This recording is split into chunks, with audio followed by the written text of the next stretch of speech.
Hi hello ನಮಸ್ಕಾರ welcome back to Naan Guru Kannadiga YouTube channel. ಯಾವ ರೀತಿ ಇರಣಂಗೆ ಗುಗ್ಲಕತ್ತಿ, ಯಾವ ರೀತಿ ಗುಗ್ಲ ನಡಿತೈತಿ, ಯಾವ ರೀತಿ ಹಬ್ಬವನ್ನು ಮಾಡ್ತೀವಿ ಅನ್ನೋದನ್ನು ನಾನು ಇವತ್ತು ಈ ಲಾಗಲ್ಲಿ ತೋರಿಸ್ಕೊಡ್ತೀನಿ. ನೋಡೋಣ ಬರ್ರಿ ಯಾವ ರೀತಿ ಆಗ್ತದೆ ಅಂತ ಹೇಳಿ. ಗುಗ್ಲ ನಡೆಯೋದಕ್ಕಿಂತ ಮುಂಚೆ ಆರತಿಯನ್ನು 9 ಮನೆಯಿಂದ ಒಯ್ತಾರ. ಅದರಲ್ಲಿ ನಮ್ಮ ಮನೆಯಿಂದನೂ ಕೂಡ ಆರತಿ ಹೋಗತಿ. ಅದಕ್ಕೋಸ್ಕರ ನಾನು ಇವತ್ತು ರೆಡಿಯಾಗಿದ್ದೆ ಆರತಿ ಒಯ್ಯಕ್ಕೆ. ಸಂಬಳ ಬಾರಿಸ್ಕೊಂತ ಮನೆಯೊಳಗೆ ಬಂದು ಆರತಿಯರನ್ನ ಕರ್ಕೊಂಡು ಹೋಗ್ತಾರ.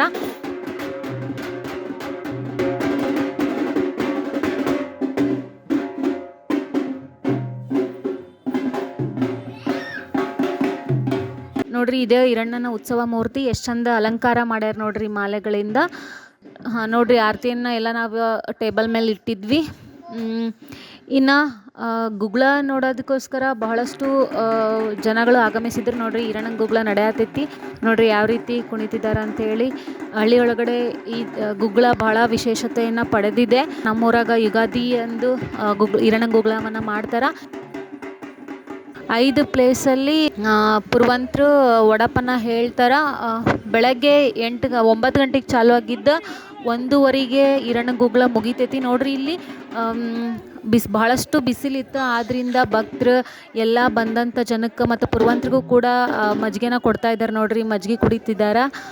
ಮತ್ತು ಆರತಿ ಇಟ್ಕೊಂಡಾರ ಮತ್ತು ಒಡುಪೇಳರ್ ಪುರವಂತರು ಎಲ್ಲರೂ ಕೂಡ ಮಜ್ಜಿಗೆನ ಕುಡಿದ್ರು. ನಾನು ಕೂಡ ಕುಡಿದೆ. ನೋಡ್ರಿ ಎಷ್ಟು ಜನ ಆಗಮಿಸ್ಯಾರ. ಮತ್ತು ಉತ್ಸವ ಮೂರ್ತಿಗೆ ಎಲ್ಲ ಭಕ್ತರು ಅಣ್ಕಾಯಿನ ಮಾಡ್ಸಾಕತ್ಯಾರ. ನೋಡ್ರಿ ಎಷ್ಟು ಜನ ನೆರೆದಿದ್ದಾರೆ ಅಂತ ಹೇಳಿ. ಇಲ್ಲಿ ಸುತ್ತಮುತ್ತಲ ಹಳ್ಳಿಯವರು ಕೂಡ ಗುಗ್ಲದಲ್ಲಿ ಭಾಗವಹಿಸ್ತಾರೆ. ನೋಡ್ರಿ ಇಲ್ಲಿ ಮನೆ ಮೇಲೆ ಕುತ್ಕೊಂಡು ಮಕ್ಕಳು ವೀಕ್ಷಣೆ ಮಾಡ್ತಿದ್ದಾರೆ ಗುಗ್ಲನ. ಮತ್ತು ಹಿರಿಯರು ಕೂಡ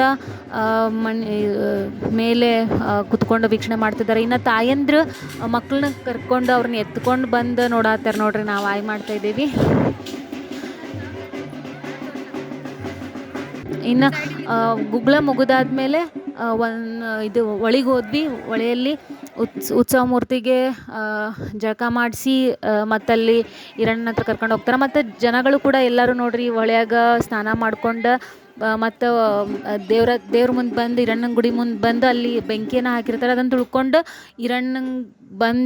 ಹಿರಣ್ಣನ ದರ್ಶನ ಪಡೆದು ಮತ್ತು ನಾವು ಹೋಗಿದ್ದ ಊಟಕ್ಕೆ ನೋಡ್ರಿ ಎಲ್ಲರೂ ಕೂಡ ಊಟ ಮಾಡ್ತಿದ್ದಾರೆ. ನಾವು ಕೂಡ ಊಟ ಮಾಡಿ ಆರತಿಯನ್ನು ಮನೆಗೆ ವಾಪಸ್ ಒಯ್ತಾ ಇದ್ದೀವಿ. ಇದಾಗಿತ್ತು ಇವತ್ತಿನ ಹಬ್ಬದ ಲಾಗ್. ನಿಮ್ಮೂರಲ್ಲೂ ಕೂಡ ಇದೇ ರೀತಿ ಗುಗ್ಲವನ್ನು ಮಾಡ್ತಾರ, ಅದನ್ನು ನೋಡಿದ್ದೀರಾ ಅಂತ ನಮ್ಮ ಕಮೆಂಟ್ ಬಾಕ್ಸ್ನಲ್ಲಿ ಕಮೆಂಟ್ ಮಾಡಿ. ಇದಾಗಿತ್ತು ಇವತ್ತಿನ ಲಾಗ್. ನೆಕ್ಸ್ಟ್ ಲಾಗಲ್ಲಿ ಸಿಗ್ತೀನಿ. ಬೈ ಬಾಯ್.